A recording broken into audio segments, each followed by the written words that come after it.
Hola! Today we're talking about parallel and perpendicular lines. You should already know what that means. We'll go over it just in case you don't. And really we're going to focus on how to graph these, how to graph a line when you're told here's the original line, graph one that's parallel, or here's the original line, graph one that's perpendicular. So first let's remember, parallel lines never intersect. They run side by side forever and ever. That means they'll have the same slope, but they'll have different y-intercepts. Alright, if you have parallel lines, and we use this symbol, I slanted this symbol just because if I don't slant it, it looks like the number 11. So that means parallel.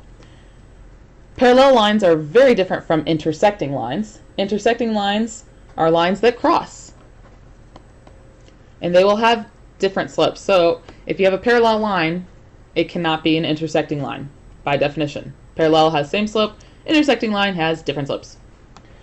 Perpendicular lines, we use this symbol for perpendicular. It looks like an upside down T. They will cross at 90 degrees to each other. So that's a right angle, 90 degrees. The slopes are opposite reciprocals.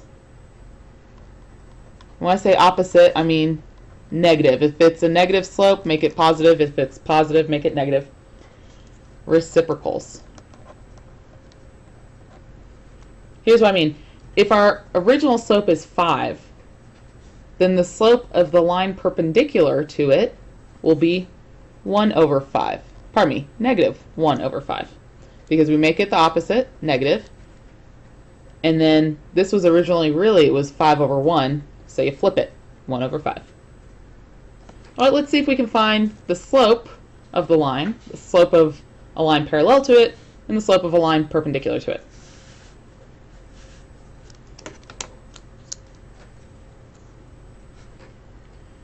All right, luckily our first one is in a format that we love, y equals mx plus b.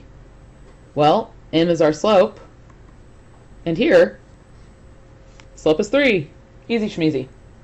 Okay, for a parallel line, we said that, if you can look back on your notes, parallel lines have the same slope, so that means it's got to be 3 as well. For the perpendicular line, perpendicular slope, so this is really, a little reminder, 3 is the same as 3 over 1, so we need to make it negative and flip it. So negative reciprocal, so that's negative 1/3. Okay, let's try this next one. Ooh, next one takes a little more thought. So notice this is in standard form, ax plus by equals c. So reminder, our slope is negative a over b, which here, that'd be negative 5 over negative 2. Well, that's the same as 5 over 2. Okay, the slope of the parallel line to it would also be 5 over 2. And the slope of the line perpendicular to it, make it negative and flip it. Negative 2 over 5. All right, one more example. This time we're given a table. Let's say our points are, how about 3, negative 5, and negative 7, 1. So we got to find the slope. So remember, slope is the change in y over the change in x. So change in y, meaning the difference here, if we're going from negative 5 to 1, we added 6. To go from 3 to negative 7, we subtracted, 12? I think I did this wrong. Nope. Should be just 10. Yep. My bad. Always double check your mental math. We went down 10. So again, slope is the change in y over change in x. We said our change in y is 6. Our change in x is negative 10. Well, that's the same as negative 3 over 5. And we like to end up with our negative sign up top. All right, that means a parallel line would have a slope the exact same, negative 3 over 5. But a perpendicular line would have a slope that's times negative 1 and flip it. So since this is negative, we're going to do the opposite, make it positive, and then flip that sucker. So we end up with 5 over 3, and it's positive 5 over 3. All right, we got to do a couple of reminders about horizontal and vertical lines. Okay, horizontal line looks like this. It goes left to right. It is a function. A lot of us missed that on the recent test. I think it was Unit 3. Horizontal lines are a function. Yay! Their slope is 0, and they're always going to be y equals some number. So like y equals 3, or y equals negative 2 halves, or y equals negative 5 thirds, whatever. And we're going to remember this with HOY. Oi. So horizontal lines, 0 slope, and they're going to be y equals. And they will be parallel to the x-axis, and they're perpendicular to the y-axis. All right, let's look at vertical lines. So this is VUX.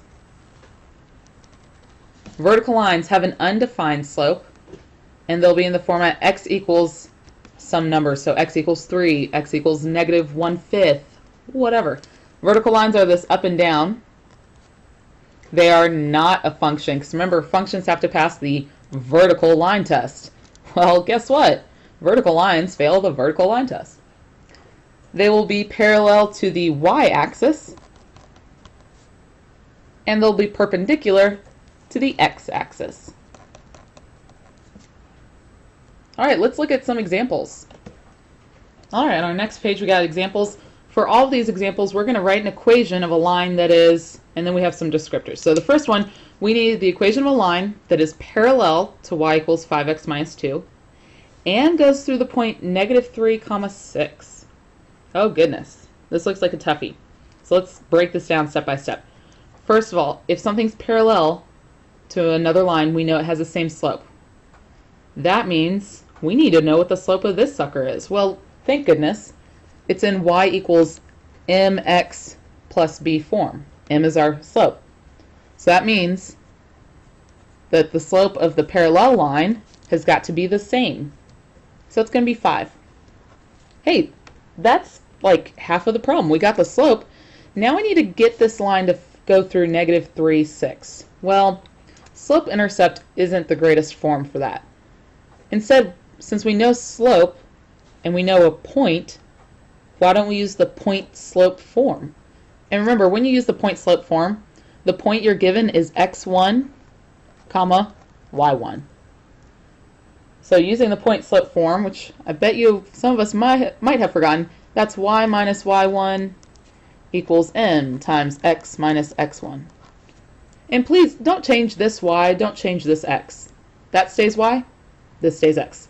But everything else changes. Let's plug in what we know. So we got y minus, our y1 is 6. We said the slope is 5. And our x1 is negative 3. Now watch out, when you have a minus negative 3, that becomes plus 3. All right, you know what, let's get this into slope-intercept form, because that's really our favorite. So ask yourself, what's our first step to do that?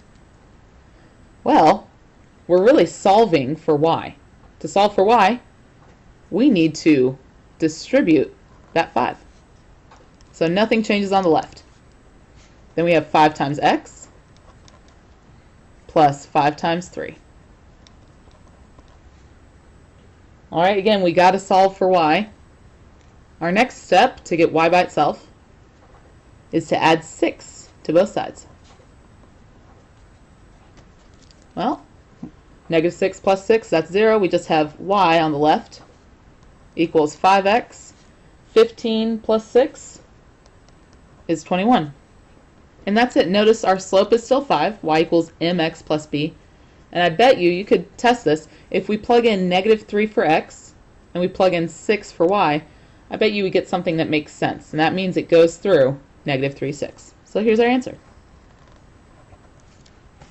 Let's try another one. All right, example 5. This time we want to find a line that's perpendicular to 5x minus 3y equals 7 and goes through the point 4, x. 4, 6. Wow, my brain's a little bleh. So notice this is in standard form, which is ax plus by equals c. Don't forget that the slope, when we're in standard form, is negative a over b, which means here negative a would be negative 5, and b is negative 3. Well, negative 5 over negative 3 is the same as 5 over 3. But we don't want to end up with that slope. That's the slope of this line. We want a slope of a line that's perpendicular. So that means we need the negative reciprocal. So the perpendicular line has a slope of negative, and then flip-flop. Negative 3 over 5. That's our slope. Now, since we started in standard form, let's end in standard form. So again, slope is negative a over b. So our new slope, negative 3 over 5, that's got to be equal to negative a over b. That means a is 3, and b is going to be equal to 5. So here's what we got so far. We got a, again, ax plus by equals c. A is 3, so we really have 3x plus by, b is 5, equals, we have no idea what c is, so let's just write c. And this is the point where a lot of you are going to go, well, shucks, I'm stuck. What do I do now? That's a good question. I'm glad you asked. We don't know c, but you know what we do know? We know this line has got to go through the point 4, 6, and this is x and y. Let's plug those in. So let's do 3, always do parentheses, and instead of x, let's write 4, the x they gave us, plus 5 times the y they gave us. And that equals c. We can now solve this. Remember, first step of solving, deal with those parentheses. So 3 times 4, that's 12. I don't know why I switched colors, but whatever. Pink is nice. 5 times 6, that's 30. And c is c. Well, 12 plus 30, that's 42. Hey, we found c. That means we now have a, we have b, we have c. We can write our linear equation. Woo! So, once again, we're doing ax plus by equals c, so ax is 3x plus by, b is 5, so 5y equals c, which is what we just found. And that 3x plus 5y equals 42 is a line that's perpendicular to 5x minus 3y equals 7, and it goes through 4, 6. So that is our answer. One more example. Yay! All right, we want a line that's perpendicular to the x-axis and goes through 4, 8.